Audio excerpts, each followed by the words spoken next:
the student who is coming is the true student. He is a genuine student.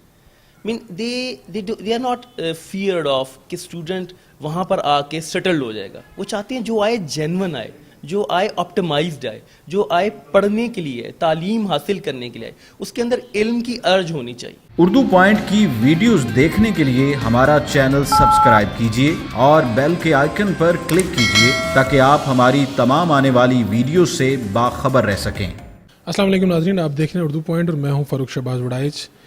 دنیا بھر میں لوگ جانا چاہتے ہیں پڑھنے کے لیے. پاکستانی جو طلبہ ہیں ان کی بڑی خواہش رہتی ہے کہ کوئی ہمیں بتائے, کوئی ایسا بندہ ہمیں بتائے ہمارے سے پیسے جو لیے جائیں اور وہ پتہ چلے کہ بااعتماد آدمی ہو اور ہمیں بھیج سکے باہر. تعلیم حاصل کرنا چاہتے ہیں, اپنے مستقبل کے لیے جانا چاہتے ہیں, لیکن یہاں پر جو لوگ کنسلٹنسی دیتے ہیں ان کے بارے میں بڑی ایسی باتیں پھیلی ہوئی ہیں جس کی وجہ سے لوگوں کا اعتبار اٹھ چکا ہے. میرے ساتھ انجینئر تیمور علی صاحب موجود ہیں. 2003 سے اب تک یہ پوری دنیا میں 1800 بچوں کو تعلیم کے لیے بھیج چکے ہیں. تو باقی جو باتیں وہ انہیں سے کرتے ہیں.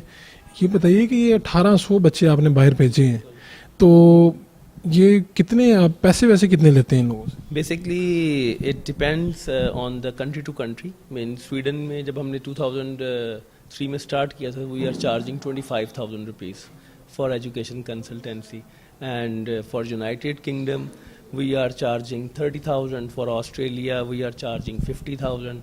It depends on the country to which the student is going basically. لوگ یہ کیوں کہتے ہیں کہ یہ جو کنسلٹنٹ ہوتے ہیں یہ پیسے لے لیتے ہیں, کام نہیں کرتے؟ ایسا ہے اس فیلڈ میں؟ It's quite unfortunate. Students کو awareness نہیں ہوتی. جب student آتے ہیں تو they will pay their university fee to the consultant. ٹھیک ہے, اب جو کہ آپ کی یونیورسٹی فی ہے وہ آپ کو یونیورسٹی کے اکاؤنٹ میں ڈپازٹ کرنی چاہیے. کنسلٹنٹ کو اپنی صرف کنسلٹنسی ہی چارج کرنی چاہیے. آپ یہ کہہ رہے ہیں وہ جو لاکھوں روپے ہوتے ہیں وہ کنسلٹنٹ کو نہیں دینے چاہیے, جانے چاہیے. ٹھیک ہے, کنسلٹنٹ اپنی صرف سروسز چارج کرے جس کے لیے وہ اس کو اسٹوڈنٹ کو گائیڈنس دے رہا ہے, اس کی رہنمائی کروا رہا ہے, اس کا ایڈمیشن کر رہا ہے, اس کے تمام معاملات کر رہا ہے, اس کو اس اسپیسیفک چیز کا چارج کرنا چاہیے. باقی جو یونیورسٹی فی ہے, اگر اس کی کوئی رجسٹریشن چارجز ہیں, they must go to the university basically. ابھی تک کن کن ملکوں میں آپ بھیج چکے ہیں students? Mostly major Sweden, Germany, United Kingdom, Australia, ترکی, چائنا. اسکالرشپ کے لیے بہت بچے اینولی جاتے ہیں. تو these are the major destination that we are covering basically. Pakistani student جو ہیں وہ کہاں پہ کن ملکوں میں اچھی, معیاری اور سستی تعلیم حاصل کر سکتے ہیں؟ کچھ اگر ملک آپ بتا سکیں. دیکھیں, اٹ ڈپینڈز. پاکستان سے موسٹلی جو لوگ جاتے ہیں آفٹر بیچلرس جاتے ہیں, 4 year bachelors. Their main concern is engineering, medical sciences and business basically نا. تو بیسٹ ڈیسٹینیشنز ہیں پاکستانی. ایک کلچر کا ایک جو بیسک ہے وہ یہ ہے کہ they want to get settled over there ultimately. Australia is the best destination, UK is the best destination, Canada is the best destination. تو بہت مہنگے ہیں. Yes, these are expensive, but after getting the education they will get good job over there basically. ان کے پاس job opportunities بڑی اچھی ہیں. I mean in countries میں آپ دیکھیں آپ کو post study work مل جاتا ہے. ٹھیک ہے, اس وقت UK نے دوبارہ 8 سال بعد دوبارہ post study work PSW start کی ہے, جس سے اسٹوڈنٹ کو جو اس نے انویسٹمنٹ کی ہوئی ہے وہ اس کو دوبارہ واپس حاصل کر سکتا ہے. اور پلس اگر اس کو وہاں پہ پرماننٹ جاب مل جاتی ہے تو he will be settled over there basically. تو سب سے جو آپ ذرا بتائیں کہ ہماری رسائی آسان ہو پاکستانی طلبہ کی, وہ کون سے ملک ہیں؟ جس طرح ترکی, چائنا, ملیشیا. اب ملیشیا, چائنا اور ترکی سے بہت سے پاکستانی اسٹوڈنٹس نے ماسٹرز, بیچلرز اور PhDs بھی کی ہیں, which add up to our good portfolio. اور پھر وہاں سے آ کے پاکستانی اسٹوڈنٹس پاکستان میں آ کے بہت اچھا اپنا سیٹ اپ, بزنس, اپنا jobs, there are lot of opportunities for them. And not only this, اب چائنا میں اور ترکی میں اور اسی طرح ملیشیا میں پاکستانی اسٹوڈنٹس وہاں پر اچھی جابس بھی کر رہے ہیں, ویل سیٹلڈ بھی ہیں, اور after that they will get good scholarship for further, like Australia, like New Zealand, like Canada. The best part of the Malaysia and Turkey is that کہ آپ اپنا وہاں سے ماسٹرز کرتے ہیں بڑے سبسڈائز ریٹس پہ, and then you can shift to the PhD to Canada, all Schengen countries like Sweden, Germany, Denmark, Holland, Finland, Norway, Italy, France. تو دیز آر دا بیسٹ. آپ یہ کہہ رہے ہیں کہ اگر آپ یہاں سے ٹرکی اور ملیشیا وغیرہ چلے جاتے ہیں تو وہاں سے یورپین کنٹریز تک جانا آسان ہے because after masters you can easily go to the PhD. In mostly PhD is basically considered as a job in globally. So they are paid by and additionally they will get good PhD globally. I mean, اور یہ جو Canada کی نئی scheme آئی ہے وہ کیا scheme ہے اور اس سے کیا فائدہ اٹھا سکتے ہیں پاکستانی اسٹوڈنٹ؟ کینیڈا نے انڈیا اور پاکستان کے لیے SDS لانچ کی ہے. SDS میں یہ ہے کہ آپ کو IELTS 6 بینڈ چاہیے منیمم, اور individual listening, reading, writing, speaking میں آپ کا 6 بینڈ ہونا چاہیے, not below then 6, plus 1 year fees آپ یونیورسٹی یا کالج میں ڈپازٹ کریں, اور اس کے بعد آپ $10,000 کینیڈین بینک میں ڈپازٹ کریں.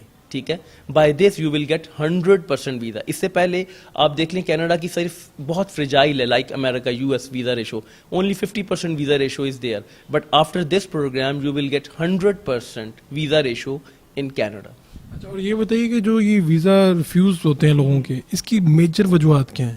اسٹوڈنٹس پریپیئر نہیں ہیں, اتنے میچیور نہیں ہیں, they are not aware of. Number one, they are not preparing, main they depend کہ consultant is every thing, basically they believe کہ consultant is doing all and all basically. ٹھیک ہے, سو دس از the negative point. Student کو بہت mature ہونا پڑتا ہے, اپنی جس کنٹری میں جا رہا ہے, جس کورس میں جا رہا ہے, اپنی جس یونیورسٹی کے بارے میں جا رہا ہے, اور پلس کمپیریزن اسٹڈیز ہو, بیکاز ایمبیسی کا ایک بڑا میجر کوشچن ہوتا ہے کہ have you a comparison between other countries. If you are applying to Canada, what do you know about United Kingdom, Australia and other part of the world. Basically, this is the major reason. When they will listen, they only know about that respective university. That is very negative part. But if a student is going internationally, he must have some comparison study before going to this university. Number 2, bank statement is the problem. Number 3, document preparation is the problem. Basically, these are the things. مسائل اگر ان کے اوپر over کم کر لیں تو مسئلہ نہیں ہوگا. اچھا, یہ ایمبیسی والے اور یونیورسٹی والے یہ جاننا کیا چاہتے ہیں, ایسی کون سی چیزیں ہیں جن کی وجہ سے یہ پیچھے ہٹ جاتے ہیں؟ Student, very good question. The student who is coming is the true student. He is a genuine student. I mean, they are not feared of کہ student وہاں پر آ کے settled ہو جائے گا. وہ چاہتے ہیں جو آئے genuine آئے, جو آئے optimized آئے, جو آئے پڑھنے کے لیے, تعلیم حاصل کرنے کے لیے آئے, اس کے اندر علم کی ارج ہونی چاہیے. The only reason. یہ جو آپ نے کی انجینئرنگ اور آپ اس کام میں آگے, یہ اس کی کیا وجوہات بنی ہیں؟ Basically, I mean, when I did my masters from Sweden and completed my PhD, I came back to my university UET. تو ایک اسٹارٹ ہو گیا سفر کہ تیمور بھائی آپ کیسے گئے, آپ کیسے گئے, کرتے کرتے قافلہ بنتے آج ہم یہاں پر ہیں. اور آپ سے جب پہلے پوچھتے تھے تو آپ ان سے پیسے لیتے تھے؟ Cost is free lancing, is a guidance basically, اور گائیڈنس کرتے کرتے پھر وہ ایک نہیں جی آپ چارج بھی کیا کریں, تو وہ ایک ایسا قافلہ بن گیا اور آج ہم یہاں پر ہیں. یہ بتائیے کہ آپ کے پاس کوئی آ جائے, میں نے جانا ہے یورپ کے کسی ملک میں پڑھنے جانا ہے, تو مجھے کتنے پیسے آپ کو دینے ہوں گے فوری طور پہ؟ بیسکلی جو ہم نے پورے یورپ سیکٹر کے لیے وی are charging 50,000, 25,000 in advance and 25,000 after when you will successful, meaning you will get the visa.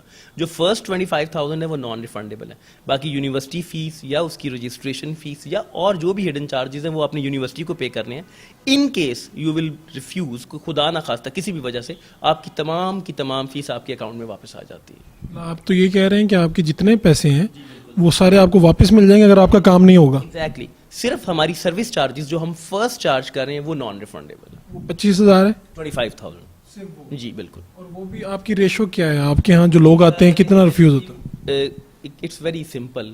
Doctors, engineers, lawyers, ہم جانتے ہیں کہ اس بندے کا کیا بننا ہے. بیسکلی ہم اس کو اس کی کیپیسٹی میں, اس کی رینج میں اگر اپلائی کروائیں, there will be a definite 90% chances that he or she will get the visa. Only 10% mean وہ ہر ایک کو اللہ پہ چھوڑنا چاہیے. کچھ بھی سڈن حالات ہو سکتے ہیں, کوئی کنٹری لیول پہ, کوئی کسی اور لیول پہ, کوئی ایسے معاملات ہو سکتے ہیں.